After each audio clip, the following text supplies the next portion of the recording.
Good morning, class. In the previous lesson, we have learned about the three very important objects. They are transparent objects, translucent objects, and opaque objects. We have also come to know about a very important property of light, that it travels in a straight line. Now, children, today we are going to learn about shadows. Shadow. Have you ever observed the shadow formation and how it behaves? Well, what do you notice in the image given below?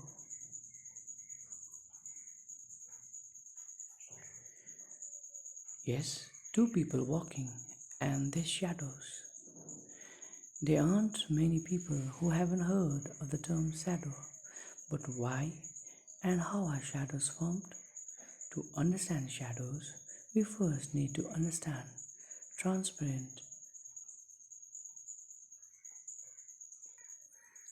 translucent, and opaque objects, which we have already done.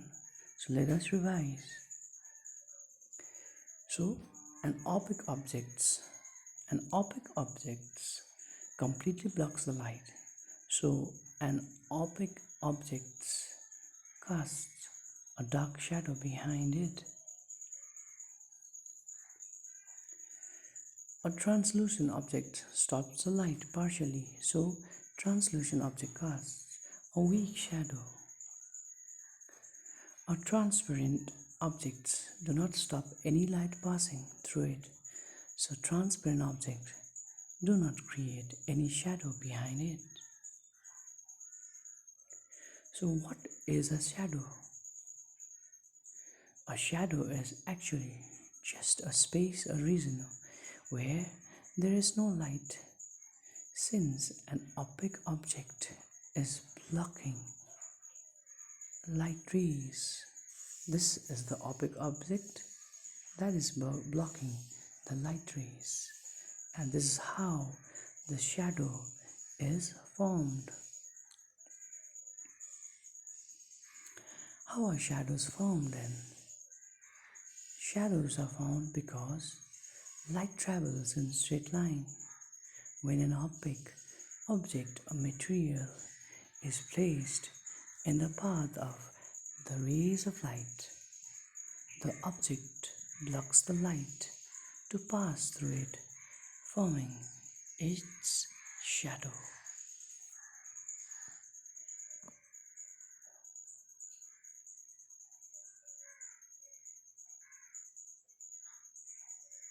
Light travels in a straight line. If something gets in its path, the light is blocked. Then a shadow is formed. The conditions for shadow to take place: there should be an opaque object to stop the light. There should be a source of light and screen.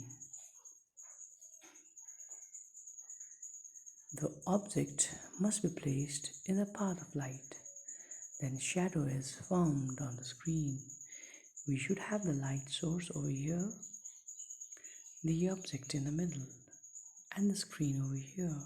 Or we can place the screen over here, the light source over here. The object has to be placed in the middle. So these are the conditions for shadow. Characteristics of a shadow. A shadow has the following three characteristics. It is always black, regardless of the color of the object used to make the shadow. It only shows the shape or outline of the object and not the details. The size of the shadow varies depending on the distance between the object and the source of light, and the distance between the object and the screen. Children, this is all we will be learning for today. In today's class, we have learned about shadow. Shadow is actually just a space or region where there is no light, since an opaque object is blocking light rays. So, how are shadows formed? Light travels in a straight line, as we all know that. If something gets in its path, the light is blocked, then a shadow is formed. Conditions for shadow: there should be an opaque object, there should be a light and a screen. The object must be placed in the path of light. Then the shadow is formed on the screen. So children, this is all we'll be learning for today.